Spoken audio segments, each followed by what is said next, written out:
کچھ فوت شدگان کو دیکھا گیا ہے کہ وہ عین وفات کے وقت مسکراتے ہیں۔ وفات کے وقت مسکرانا مومن کے جنتی ہونے کی علامت ہے۔ بسم اللہ الرحمن الرحیم۔ وفات کے وقت آپ نے دیکھا ہوگا کہ بہت سارے ایسے لوگ ہیں جن کے چہرے کھل اٹھتے ہیں، تبسم کرتے ہیں، سخت اذیت میں ہونے کے باوجود بہت بلا محسوس کرتے ہیں، تکلیف کا نام و نشان بھی باقی نہیں رہتا، راحت و سکون محسوس کرتے ہیں، حالانکہ اس سے چند لمحے پہلے وہ کراہیت محسوس کر رہے ہوتے ہیں، تکلیف محسوس کر رہے ہوتے ہیں، اذیت محسوس کر رہے ہوتے ہیں، لیکن جو ہی ان کی وفات کا وقت آتا ہے وہ راحت محسوس کرتے ہیں، چہرے پر شادمانی کے اثرات نمودار ہوتے ہیں، چہرہ منور ہو جاتا ہے۔ سیدہ آسیہ رضی اللہ تعالیٰ عنہ،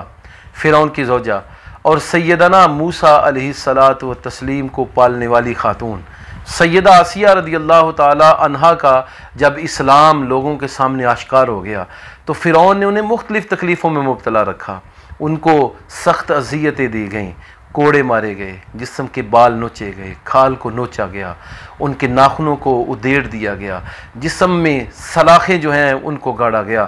چاروں دونوں ہاتھ اور دونوں پاؤں کے اندر کیل ٹھونکے گئے، اور اوپر چارپائی کو رکھ کر فرعونی اوپر بیٹھتے اور سیدہ تکلیف کی وجہ سے کراہتی تھیں، لیکن جب ان کی وفات کا وقت ہوا تو وہ مسکرانے لگیں۔ فرعونیوں نے کہا یہ آسیہ پاگل ہو گئی ہے، اتنی تکلیف اور اتنی اذیت کے باوجود یہ ابھی بھی مسکرا رہی ہیں، ان کا جو ذہنی توازن ہے وہ برقرار نہیں رہا۔ لیکن سیدہ اس آخری لمحات میں رب تعالیٰ کی خاص بارگاہ عالیہ میں حاضر تھیں، اور سیدہ رب تعالیٰ کی بارگاہ عالیہ میں اپنا جنت کے اندر مقام دیکھ رہی تھیں۔ سیدہ ان آخری لمحات میں رب تعالیٰ کا خاص قرب حاصل کر چکی تھیں اور اللہ کی بارگاہ میں عرض گزار ہوئی تھیں، ربی آرینی بیتی اندکا فی الجنہ، اے اللہ میں جنت میں اپنا گھر ملاحظہ کرنا چاہتی ہوں جو تو نے میرے لیے تیار کیا ہے۔ حدیث نبوی میں بھی ہے، نبی دو عالم صلی اللہ علیہ وسلم فرماتے ہیں جب کسی آدمی کی موت کا وقت آتا ہے تو وہ آدمی مرنے سے پہلے اللہ کی بارگاہ میں اپنا جنتی ٹھکانہ یا جہنمی ٹھکانہ دیکھ لیتا ہے، جنت کا ٹھکانہ دیکھتا ہے تو جنت کی خوشخبری کی وجہ سے خوش ہوتا ہے، اور کافر جب جہنم کا ٹھکانہ دیکھتا ہے تو بیچارہ پریشان ہو جاتا ہے۔ تو سیدہ جب مسکرائیں تو اللہ کی بارگاہ میں اس وقت وہ عرض گزار تھیں کہ ربی آرینی، اے اللہ میں دیکھنا چاہتی ہوں بیتی اندک فی الجنہ، جو میرا گھر جنت کے اندر ہے۔ تو رب تعالیٰ نے ستر اللہ علیہ، رب تعالیٰ نے ان پر وہ گھر منکشف کر دیا، وہاں کی راحتیں، سکون، اطمینان اور بہتی ہوئی نہریں،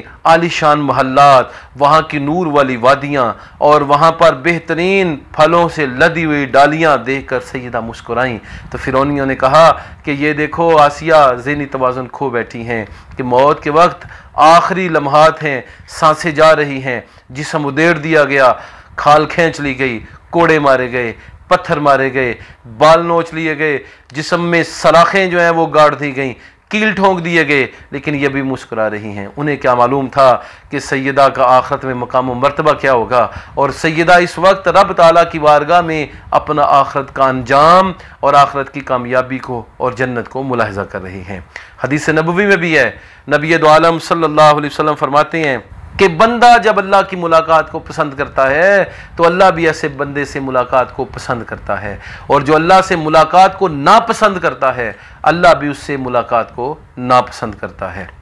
اسی طرح حدیث نبوی میں ہے، نبی دو عالم صلی اللہ علیہ وسلم مسلمان آدمی کی موت کا ذکر کرتے ہوئے فرماتے ہیں، اذا بشر برحمت اللہ ورضوانہ وجنتہ، جب اسے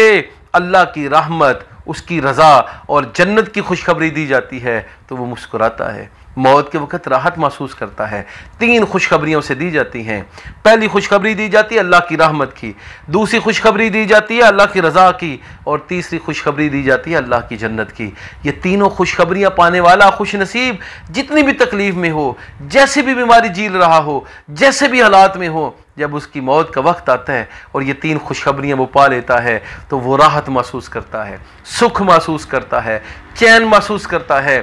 دنیا کی آفتوں سے جنت کی راحتوں کی طرف جانے کا سفر جو طے کر رہا ہوتا ہے اس میں اسے خوشی محسوس ہوتی ہے، سخت تکلیف میں بھی اس کا چہرہ مسکرا اٹھتا ہے، چہرے پر رونق آ جاتی ہے۔ اور جب کافر کی موت کا وقت آتا ہے تو حدیث میں ہے، نبی علیہ السلام فرماتے ہیں اذا بشر